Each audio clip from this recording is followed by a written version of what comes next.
Pada Sabtu 23 Juli kemarin, Shirley Nayuan, wanita yang diduga meninggal karena menjadi korban KDRT suaminya, tepat 40 hari meninggal dunia. Keluarga Shirley kemudian membuat ibadah 40 hari mengenang kepergiannya. Ibadah 40 hari dilaksanakan di rumah duka yang berada di perumahan Rizki Desa Golongan Tetempangan, Minahasa Utara, Sulawesi Utara. Untuk informasi selengkapnya akan disampaikan langsung oleh Vistel Mukuan, wartawan Tribun Manado yang kini sudah terhubung bersama kami. Silakan rekan Vistel. Ya, terima kasih rekan Mei. Memang untuk 40 hari mengenangnya kepergian Shirley Nayuan, di mana Shirley Nayuan diduga meninggal akibat penganiayaan atau kekerasan dalam rumah tangga yang dilakukan oleh suaminya pada 9 Juni dan dinyatakan meninggal dunia pada 14 Juni di Rumah Sakit Sentra Medica Hospital yang berada di Minahasa Utara. Nah, tepat kemarin keluarga melaksanakan 40 hari mengenang kepergian Shirley Nayuan.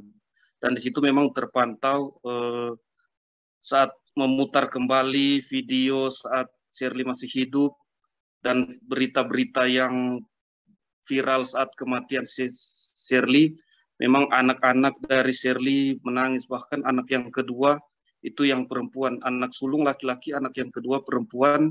Kedua anak ini adalah anak dari suami pertama Shirley, dan yang diduga pelaku ini adalah suami kedua Shirley. Nah, anak kedua dari suami pertama Shirley, yaitu anak perempuan, memang terus menangis, dan dia menunduk dan meneteskan air mata dan tidak mau melihat video yang sementara diputar saat ibunya masih hidup dan dalam keadaan meninggal dunia. Waktu sebelum pemakaman itu dia terus menunduk dan terus menangis. Nah, dia juga saat menyampaikan ucapan terima kasih selesai ibadah kepada pelayat, memang cukup banyak yang hadir di rumah duka. Dia menyampaikan sedikit cerita mengenai ibunya, di mana ibunya adalah seorang pensiunan dan dia kurang lebih 20 tahun tugas di Papua. Dan setelah pensiun kurang lebih sudah 1 tahun di Kota Manado, kembali ke kampung halaman, ia mendengar ibunya telah meninggal. Dengan begitu dia mengatakan sangat-sangat terpukul sebagai seorang anak, apalagi saat kejadian dia berada jauh dengan ibunya.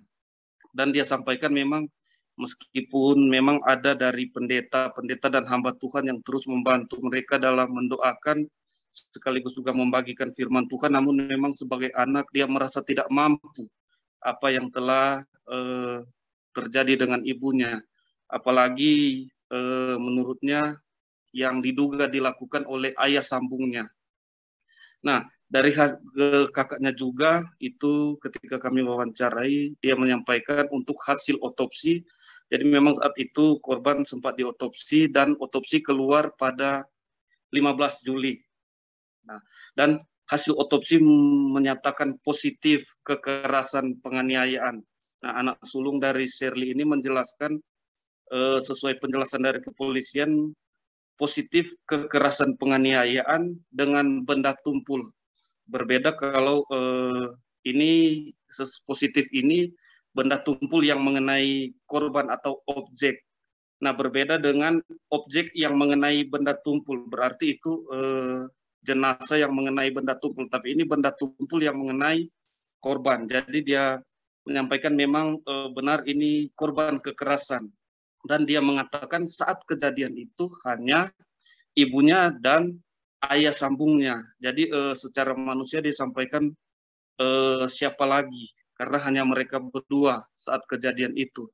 Namun memang meskipun hasil positif, menurutnya dari kepolisian tidak langsung melakukan penangkapan kepada diduga pelaku, dan saat ini diduga pelaku masih dalam bentuk saksi, belum sebagai tersangka, dan masih wajib lapor di Polres Minahasa Utara.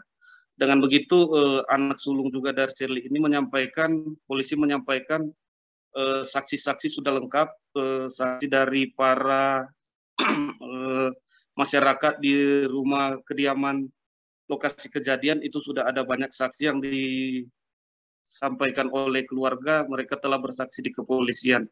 Dan kepolisian menyampaikan tidak lama lagi akan naik ke gelar perkara. Nah, dengan begitu anak sulung dari Shirley menyerahkan semua yang akan dilakukan oleh kepolisian dengan seadil-adilnya.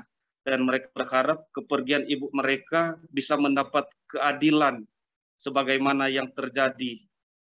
Demikian rekan Mei. Baik, terima kasih rekan Fistel atas laporan Anda. Selamat bertugas kembali. Terima kasih sudah nonton. Jangan lupa like, subscribe, dan share ya.